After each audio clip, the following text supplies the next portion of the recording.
back to the program. Today I'm joined by Jay Woods, the Chief Global Strategist at Freedom Capital Markets. Thank you so much. It's great to be here. It's great to be here. Yeah, welcome to my home away from home. 32 years in this building, so it's nice to have you come and join us. Yeah, it's amazing, and you gave me an amazing tour of, Excellent. of the I'm glad earlier, you enjoyed. so thank you. A lot of history in this place. It's pretty iconic. Yeah. So the big news, Nvidia.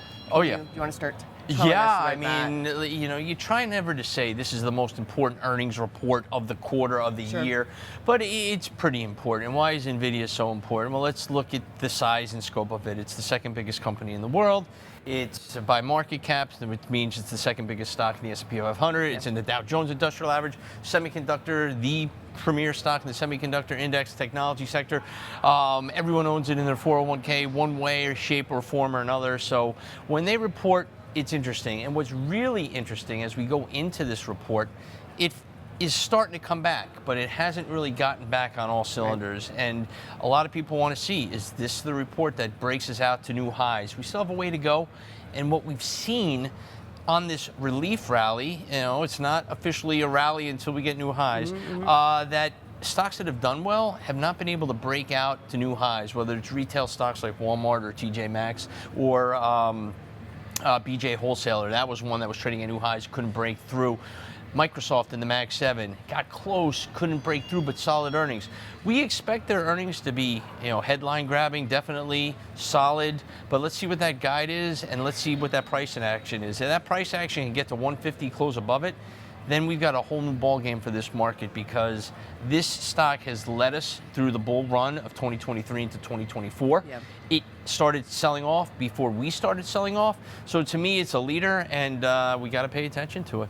So before we get a bit into current events and politics, I wanted to ask you about, as we sort of wrap up the earnings season, or do you have any stock picks? Or is there any stock picks you're watching? You know, I'm watching the financials a lot. The financials are one sector that continue to outperform on a relative basis the rest of the market. When you look at how this market has behaved, in the past, you always have consumer discretionary and the technology stocks lead us. They've been the strongest, now they've been the weakest. Financials is strong leadership. That's what we want to see. That's what we expected when we had the election. They were the biggest leaders. They pulled back, but they're holding their own. They're above key thresholds. Their earnings have been solid. Rates have remained somewhat stabilized. So to me, the big large cap financials, the exchanges themselves, the insurance stocks, that's where you want to be. And then the credit card companies, look, Visa, MasterCard at all-time highs. So to me, the financials are still strong. That's bullish over the long term, even though we're having some struggles in individual stocks and sectors. And then I look at the industrials. The industrials are leading this market. People don't talk about them too much. I just learned that Uber is an industrial. It's in the transportation average, but it's XLI, right. And that's a stock that's breaking out to new highs that I love. So you're looking at stocks over the long term that I love, some of the big name financials, the Goldmans, the Morgans, the JP Morgans of the world, the Visa, the MasterCard, the ICEs, the parent of the New York Stock Exchange. Yes, I'm talking my home game, I apologize, but look at this stock over the long term, it does well. And then you look at some of the industrials, a stock like AutoZone, which reports this week, people are staying in their cars longer, and what are they doing? They're repairing them, they're not going out and buying them, and God forbid now with tariffs, it doesn't look like people are going to rush out. So stocks like AutoZone, Advanced Auto Parts, they didn't do as well, but AutoZone's a leader in that sector. So those are the names at top of mind without doing a really, really deep dive on things. So that kind of leads us into the politics. What should investors be watching? Not just in politics, but economics. We are at the whim of Washington. You know, we're watching tweet by tweet. Friday before 3-day weekend, we're taping this the Tuesday after Memorial Day, and we were hoping for a slow Friday. And what did we get? We got a Truth Social post about Tim Cook and Apple. They're going to pay 25% tariffs. The week before that, it was Walmart. So the president isn't just generalizing tariffs against countries. Now he's going after specific stocks.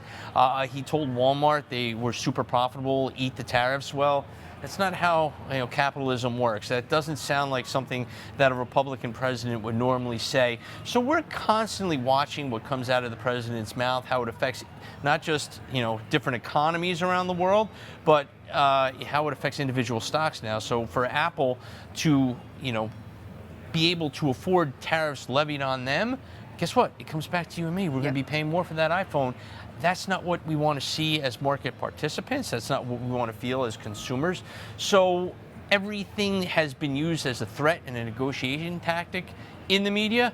And like we said, we're at the whim of Washington. So he has scaled back. Just today, he announced he's scaling back.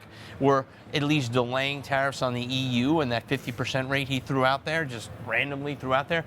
So we have to be very nimble in this market. And it's this behavior that really makes me struggle to say, yeah, we're going to get to new highs sometimes over the next quarter, because these companies can't give guidance because they don't know what's coming next either. Do you think investors are trusting what he says, though, or is this? If they go by their political bent, then maybe they are. I just go by the tape and go by price action, and it's very tough to stay afloat. This is a great environment for the traders, for your day traders in the audience. Be nimble, have stops. You are going to see some crazy moves. I was a trader here for 28 years before I put on my market analyst hat, and there are times where I just want to jump back into a crowd and trade because it's been so exciting.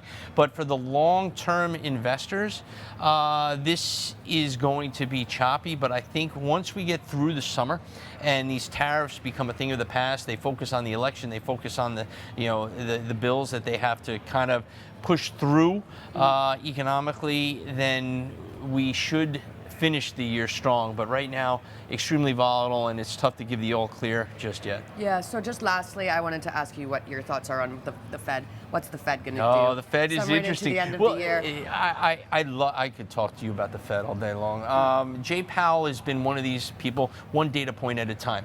Well, the data points have gotten rather stable. We're fearful of inflation, consumer sentiment, consumer confidence at record lows. People are fearful. The Fed has made note of that softer data, but the hard data, the actual facts are the CPI has remained flat to stable. The PCE comes out later this week. That's their preferred gauge, 2.6%. It's sticky, but it's not going up. Unemployment, everyone expected DOGE and these big cuts to really impact unemployment. We haven't seen a lot of hiring, but the market has been stable. But there's this fear that that impact is going to come. So does Powell look at the data and see that it's been somewhat consistent and he can actually cut a quarter of a point? Or is he too fearful, is the Fed too fearful that these inflationary warning signs that we're getting are going to lead us to a point where if we cut now, we're just going to have to raise again soon. So the Fed's in a really tough spot. And then when you add on the political drama, we want you to lower rates. He's not going to bend the knee. He's got a year left in his term. He wants it independent. The president has backed off. So let's see. We got a lot of data before the next meeting at the end of June. So we'll paint the picture. I hope they cut a quarter of a point if the data remains in line or is even lower on the inflationary side.